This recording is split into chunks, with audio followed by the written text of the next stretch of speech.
പരിശുദ്ധ പരമ ദിവ്യകാരുണ്യത്തിന് എന്നേരവും ആരാധനയും സ്തുതിയും പുകഴ്ചയുമുണ്ടായിരിക്കട്ടെ.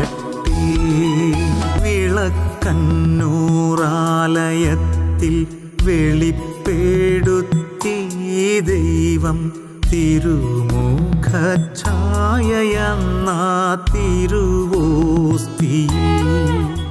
ഞാൻ ഈ ദിവ്യകാരുണ്യ അത്ഭുതം വാർത്ത അറിഞ്ഞ സമയത്ത് എനിക്കൊരു പ്രത്യേകമായ ഒരു അനുഭവം ഉണ്ടായി. ഞാനങ്ങനെ പാട്ടുകാരന് ആയി തീർന്ന ഒരാളാണ്. മാതാവിൻ്റെ അനുഗ്രഹം കൊണ്ട് പാട്ട് എഴുതിയ ആളാണ്. 16 വർഷം മുമ്പാണ് അങ്ങേ തിരുമുറിവുകൾ എന്ന പാട്ട് അതാണ് ആദ്യം ഇറങ്ങിയത്. പക്ഷെ കുറേ കാലമായിട്ട് ഇപ്പം പാട്ട് എഴുതുന്നില്ലായിരുന്നു, ഒരു 2 വർഷമായിട്ട്. അപ്പോൾ ഞാൻ ഈ വാർത്ത വായിച്ച പാടെ എനിക്ക് എൻ്റെ കണ്ണൊക്കെ നിറഞ്ഞ് പെട്ടെന്ന് എനിക്ക് ഒരു ഇൻസ്പിറേഷൻ ഉണ്ടായി. ഞാൻ പരിശുദ്ധ അമ്മയുടെ അടുത്തിരുന്ന പാട്ട് എഴുതുന്നത്. അപ്പോൾ ഞാൻ അമ്മയുടെ അടുത്ത് പോയിരുന്ന് പേന എടുത്തപ്പോൾ എനിക്ക് ഈ വിളക്കന്നൂർ ഇങ്ങനെ ഈ അത്ഭുതത്തെ വർണ്ണിച്ച് ഞാൻ എഴുതുകയത്.